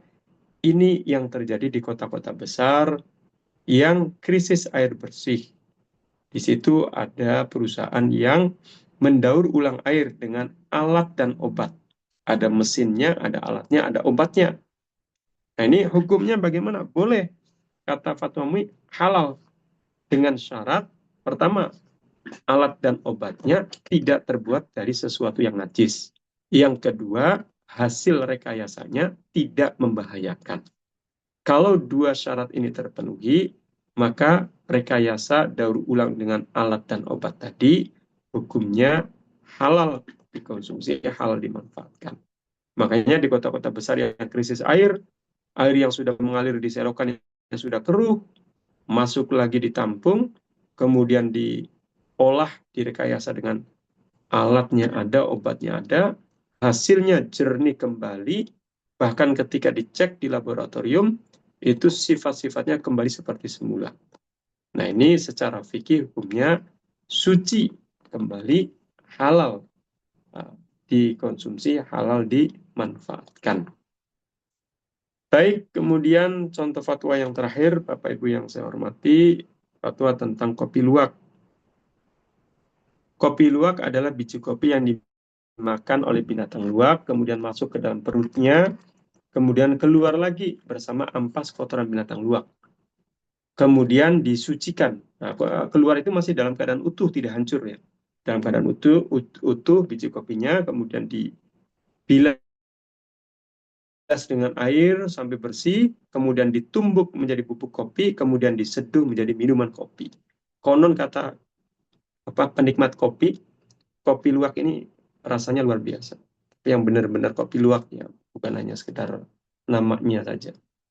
Itu rasanya itu dahsyat dan prosesnya seperti tadi.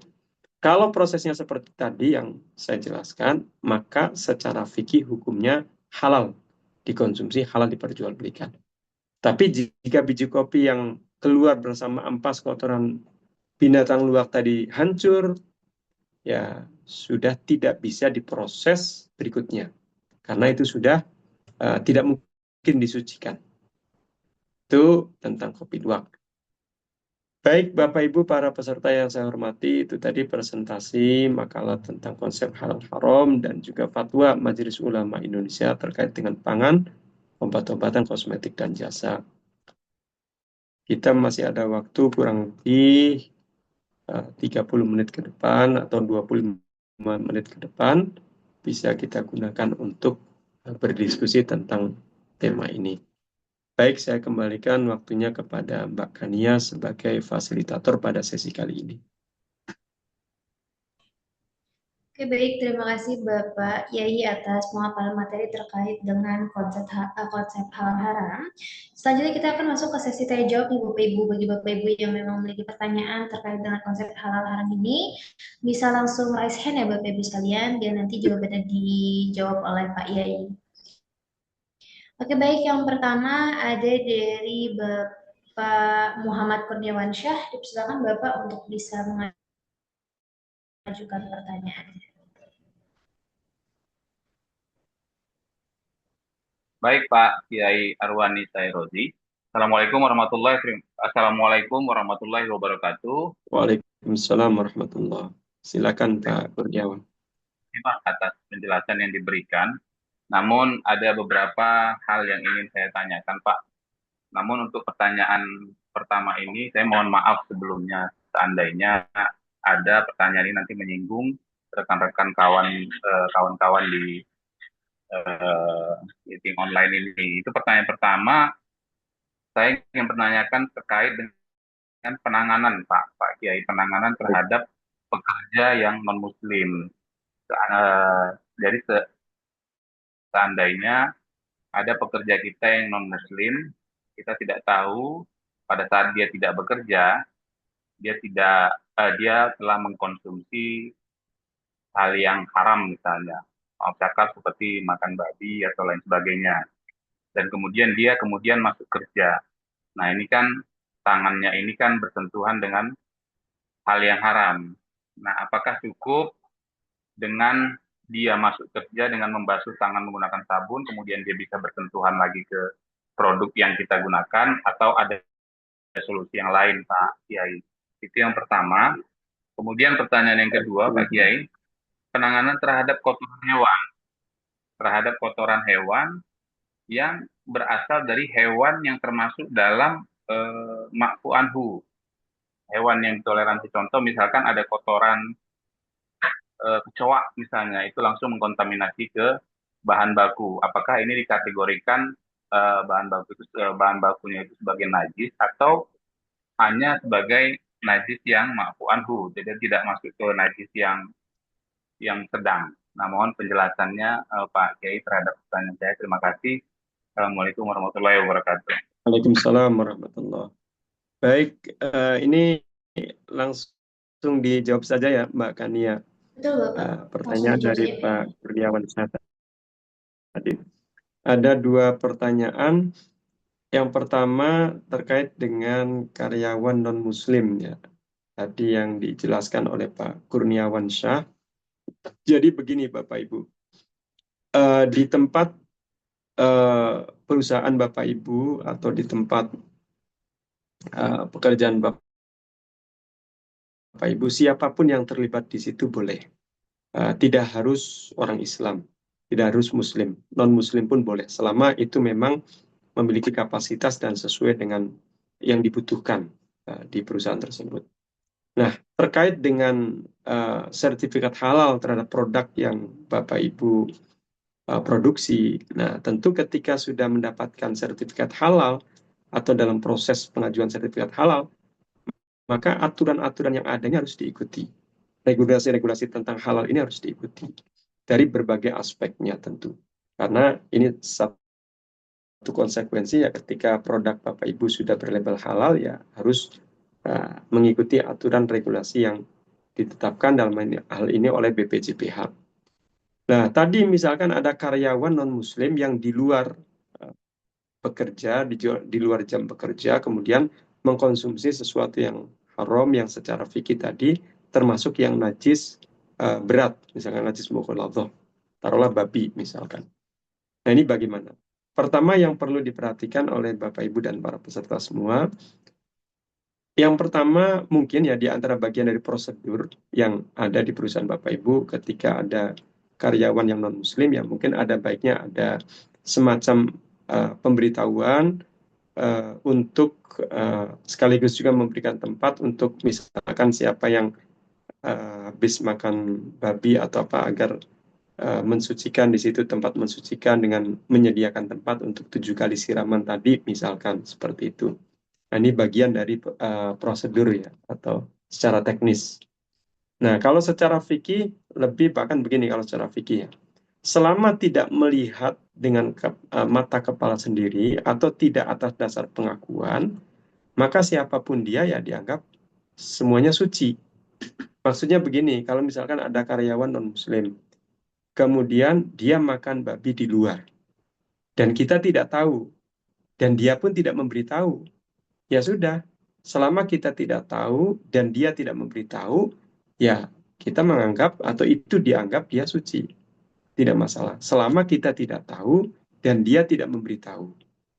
Nah, tapi ini kan secara personality kan berarti orang itu tidak amanah ya, tidak tidak apa, tidak memiliki integritas lah, istilahnya seperti itu.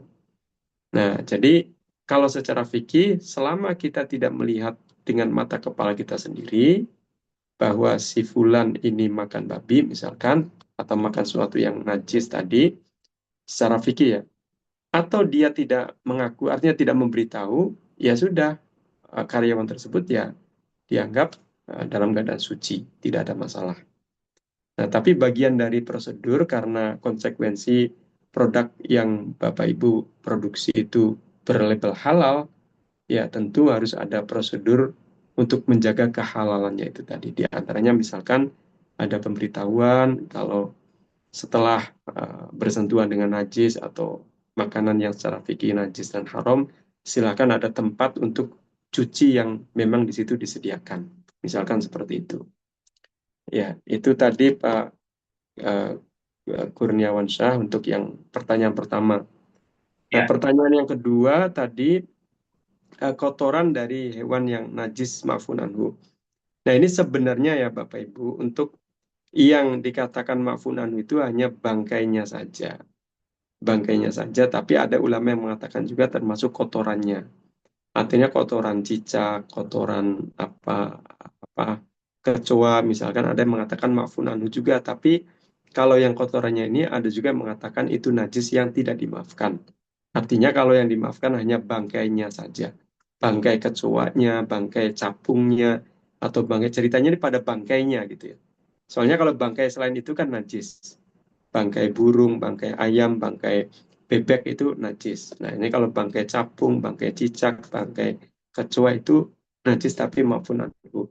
Nah, adapun kotorannya itu dianggap najis, artinya kalau ada satu objek terkena kotoran kecoa atau kotoran yang lain ya disucikan. Disucikan pensuciannya dengan air, dibilas dengan air karena itu bagian dari najis mutawasitoh, najis yang sedang.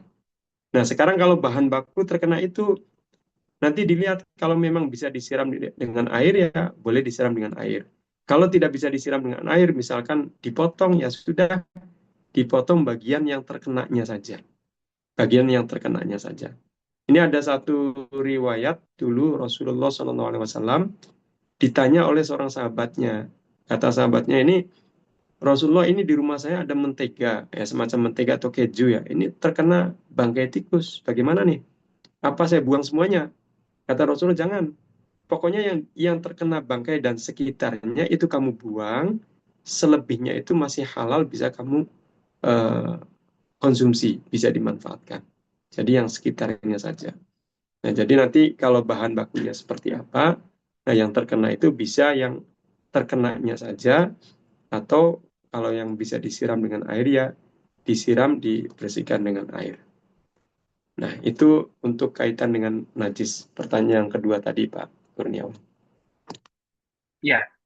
Terima kasih Pak Kiai. Mungkin agak menarik nih dengan yang pertanyaan pertama tadi Pak Kiai. Jadi kan di Baik, sini kesimpulannya adalah kita sebagai penyiar halal, selama tidak melihat dengan mata kepala kita sendiri, itu betul. masih akan untuk ikut bekerja.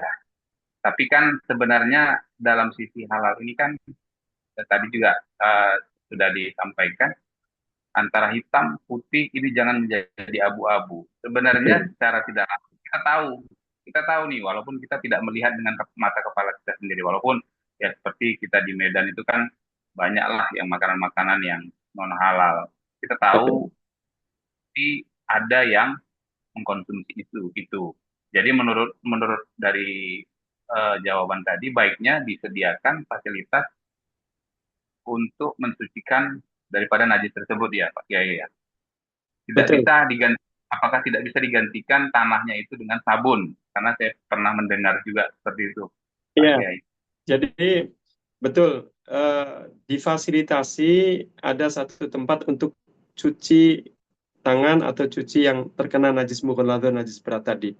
Dan terkait dengan sabun, betul ada fatwa yang menegaskan boleh untuk mengganti debu itu dengan istilahnya sabun pengganti ya, sabun pengganti yang sejenis debu itu ada dan diperbolehkan.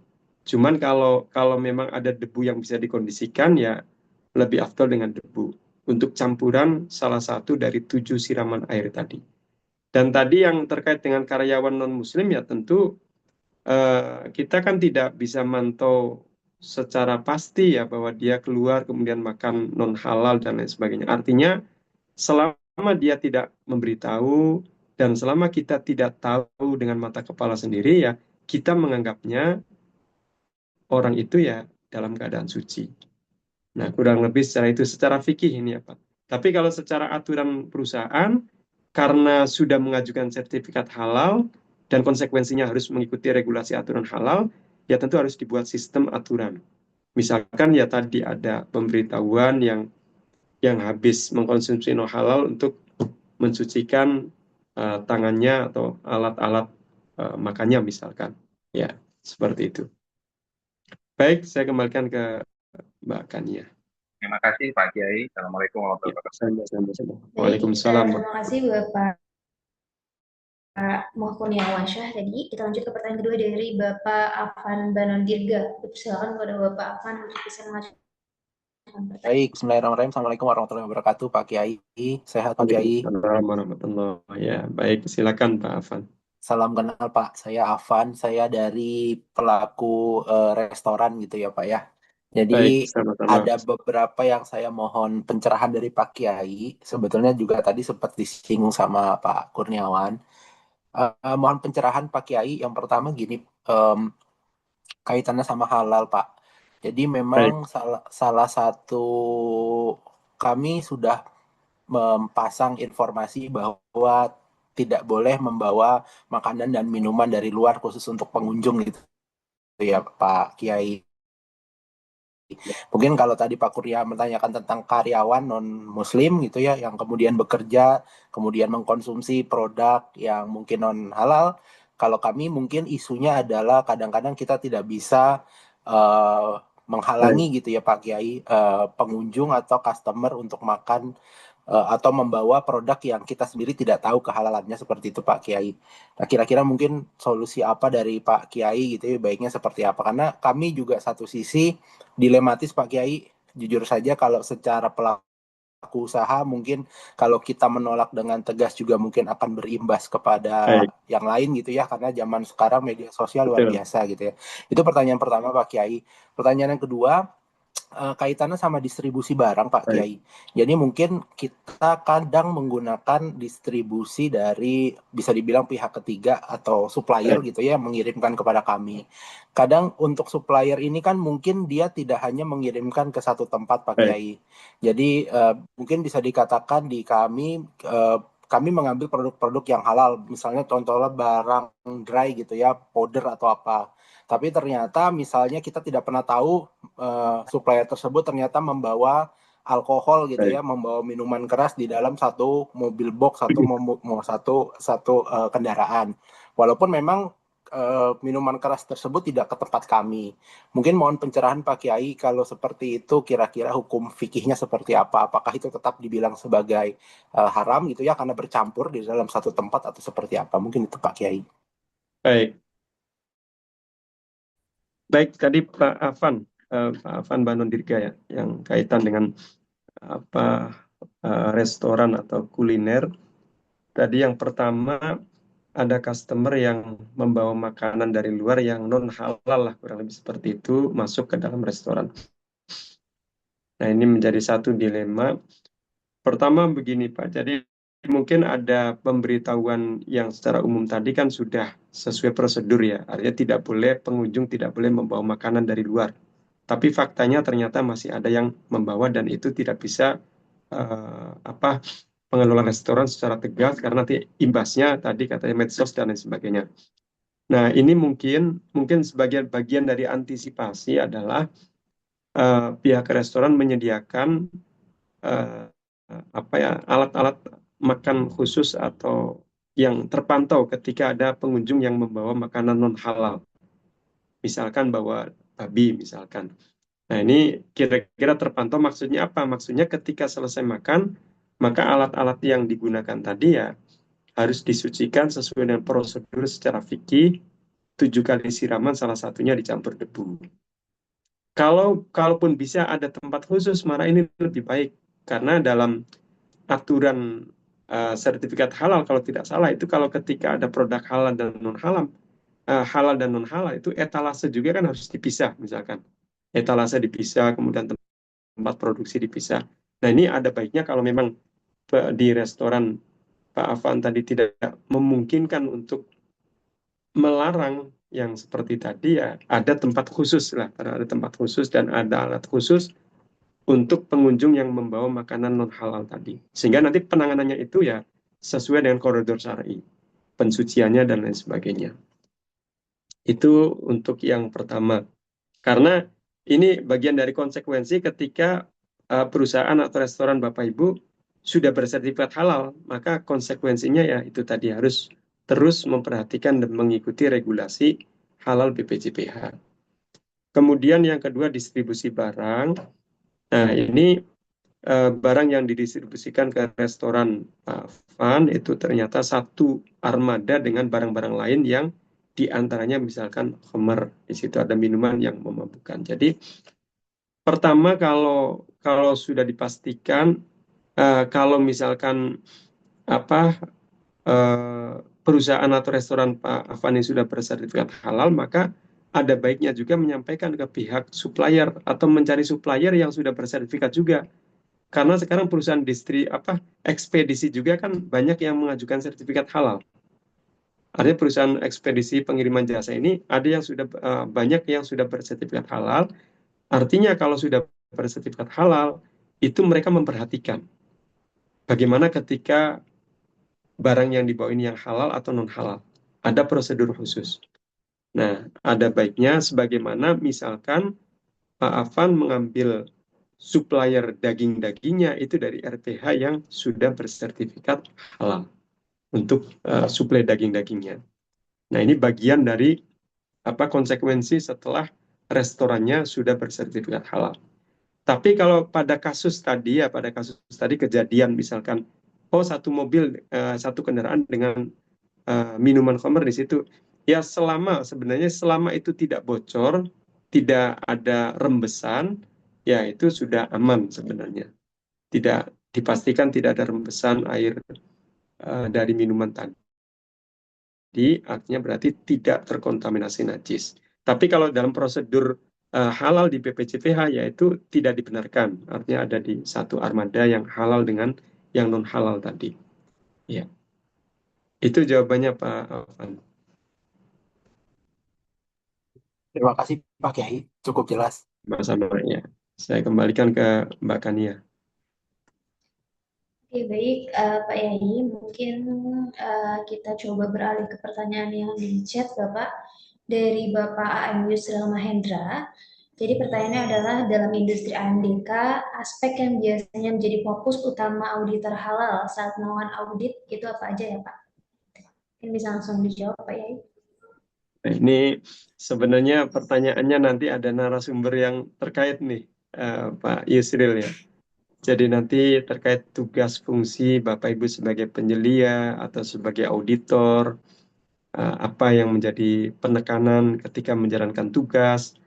Nanti insya Allah ada narasumber yang terkait dengan apa sistem jaminan produk halal, dan terkait dengan ada narasumber yang lain yang sesuai, yang lebih tepat nanti bisa ditanyakan di situ ya Pak Yusril. Tapi saya sekilas saja, eh, penyelia halal, auditor halal itu kan pendamping produksi halal, itu kan bagian penting untuk sertifikasi halal produk pangan, obat-obatan, kosmetik, dan jasa. Artinya ketika seorang penyelia halal itu menjalankan tugas fungsinya secara maksimal, maka eh, memastikan bahwa produk itu betul-betul terpantau dan betul-betul sesuai dengan koridor syar'i. Artinya memastikan bahan bakunya misalkan clear, halal, kemudian proses produksinya clear, tidak terkontaminasi najis, kemudian packaging kemasannya juga clear, bahan-bahannya tidak najis, kemudian distribusinya juga clear, dan seterusnya. Kemudian nama dan gambar produknya juga clear, tidak sesuatu yang bertentangan dengan koridor syar'i. Nah, karena ini semua sudah dipantau oleh penyelia halal, sudah didampingi oleh para pendamping produk halal, sudah diaudit oleh para auditor halal, misalkan seperti itu. Nah, ini memastikan bahwa sertifikat halal yang dikeluarkan oleh BPJPH itu nanti betul-betul semuanya itu sesuai dengan koridor syar'i. Kenapa? Karena dari penyelia halalnya semua yang terlibat di dalamnya itu menjalankan tugas fungsinya secara maksimal. Nah, itu hanya sekilas saja dari saya. Nanti bisa Pak Yusril ya tadi tanyakan ke narasumber lain setelah saya yang eh, terkait dengan pertanyaan tadi. Oke, baik Pak Yai. Mungkin ini ada satu lagi Pak Yai dari kolom chat dan lumayan menarik juga pertanyaannya dari Silakan. Bapak Muhammad Ihsan Tabrani. Pertanyaan adalah izin bertanya Pak, tadi disampaikan bahwa sesuatu yang membahayakan atau merugikan termasuk dalam kategori haram. Bagaimana ketentuan terhadap obat yang apabila digunakan sesuai dosis memberikan manfaat dan dapat menyembuhkan, tetapi apabila dikonsumsi melebihi dosis, yang dianjurkan justru dapat menimbulkan efek bahaya atau menjadi racun. Apakah status kehalalannya tetap halal? Mungkin silakan Pak Yai. Baik, ini kita harus membedakan terlebih dahulu ya Pak Muhammad Isa tadi ya. Eh, Antara makanan dengan obat. Kalau obat ini konteksnya adalah konteks darurat, sebenarnya seperti itu ya. Kaitan dengan sakit, penyakit. Nah, kalau makanan, minuman yang biasa konsumsi ini konsumsi normal. Jadi sesuatu yang membahayakan yang mudorot itu dalam kaidah tadi haram dikerjakan, haram dikonsumsi. Sesuatu apapun yang mengancam nyawa. Nah, sekarang obat. Nah, obat tentu orang ketika minum obat itu ya kondisinya adalah kondisi sakit, kondisi darurat. Nah, obat pun artinya tetap harus ada pengajuan sertifikat halal, bahan bakunya dan lain sebagainya.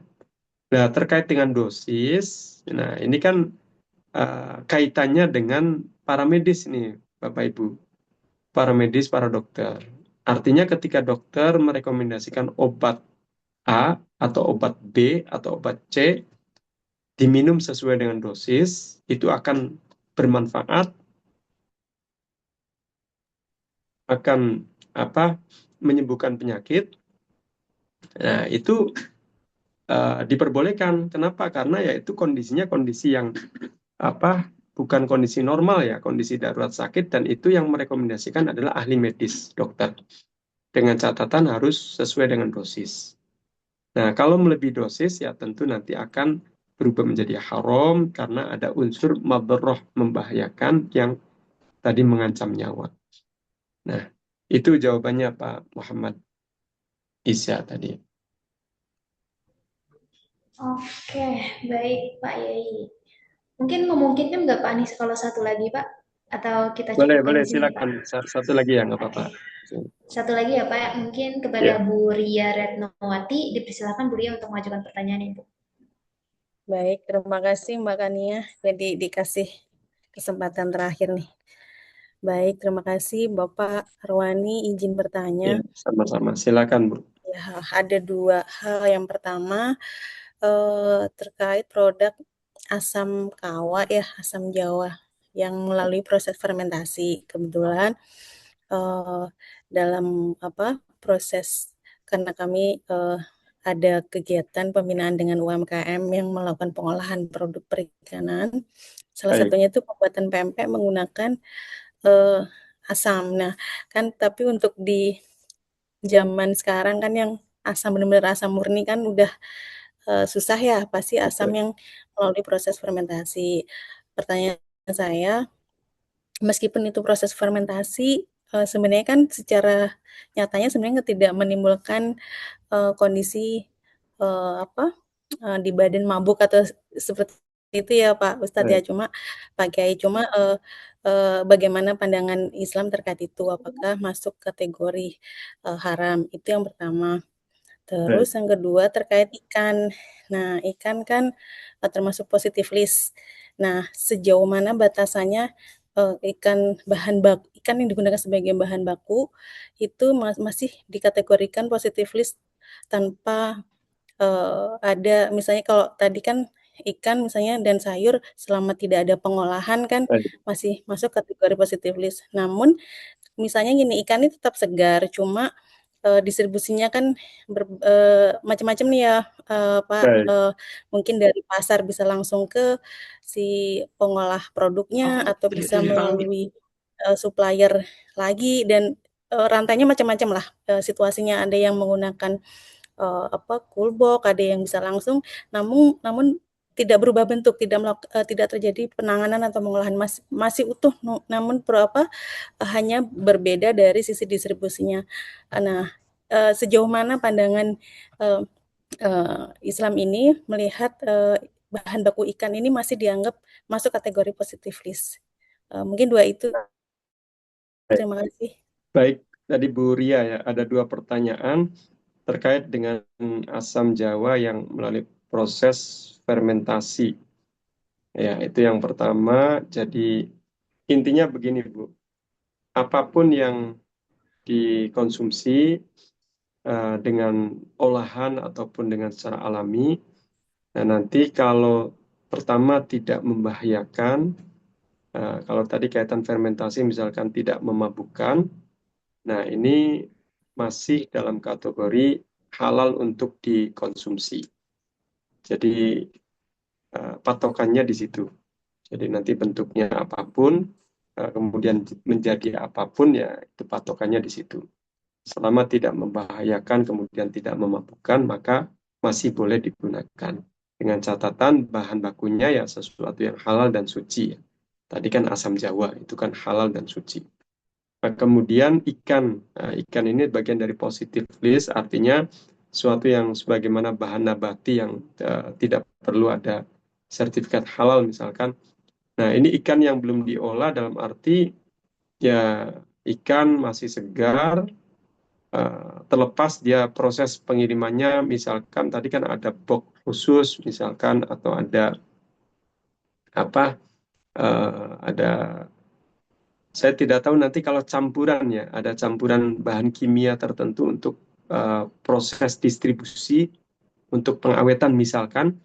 Nah ini apakah tetap di positive list atau berubah harus ada sertifikat halal. Tapi kalau hanya sebatas pendingin, pendingin yang freezer ya, yang seperti itu ya tetap bagian dari positive list.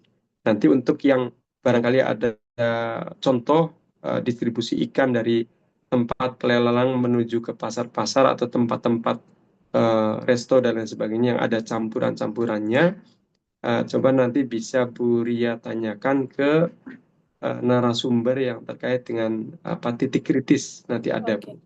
Apa yang harus diajukan sertifikat halal, apa yang tidak perlu. Tapi kalau hanya sebatas freezer dari laut, titik laut ke restoran atau ke pasar ke titik-titik yang jauh dengan freezer, itu masih tetap pada positive list. Oke. Tapi ya mungkin hanya ini saja freezernya itu dipastikan yang freezer yang bersertifikat halal itu. Oke. Berarti Ya, lebih ke itu titik jawabannya. kritisnya di Alatnya tadi. ya alat untuk distribusinya ya Pak ya. Baik, iya. Oke, baik. Terima kasih. Ya, sama-sama. Ya, saya kembalikan ke Mbak Kania. Kayaknya waktunya sudah selesai nih Mbak Kania. Iya, Bapak, dipersilakan Pak Yai bisa langsung Sudah untuk selesai. memberikan closing statement, Bapak.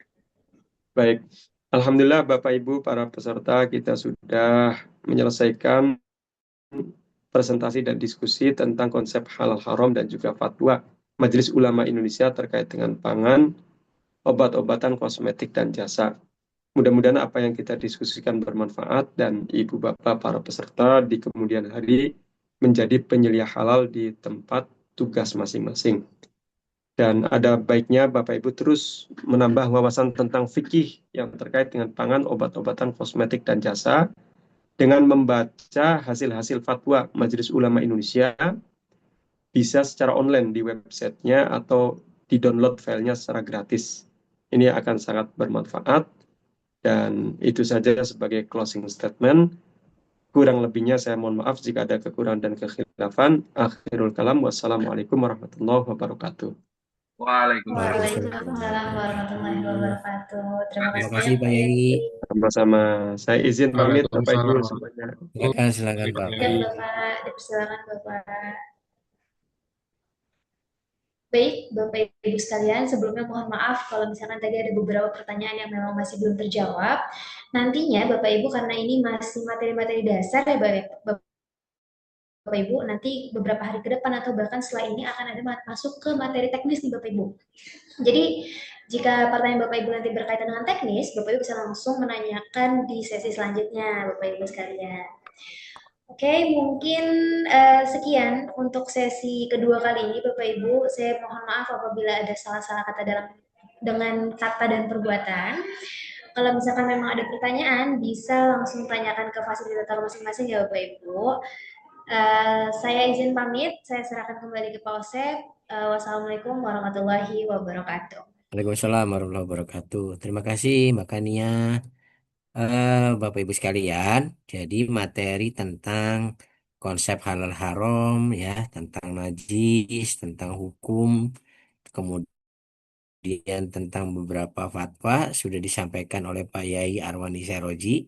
Pertanyaannya tadi saya lihat sangat banyak ya, hidup diskusinya. Mungkin ada beberapa yang belum terbahas, tapi jangan khawatir Bapak Ibu nanti masih ada materi-materi selanjutnya ya. Jadi nanti setelah ini kita tuh akan mendapatkan membahas materi tentang titik kritis kehalalan produk. Nanti mungkin beberapa pertanyaan yang belum terjawab atau masih harus ditanyakan ya kepada narasumber nanti Bapak Ibu coba tanyakan pada narasumber selanjutnya. Bapak Ibu sekalian,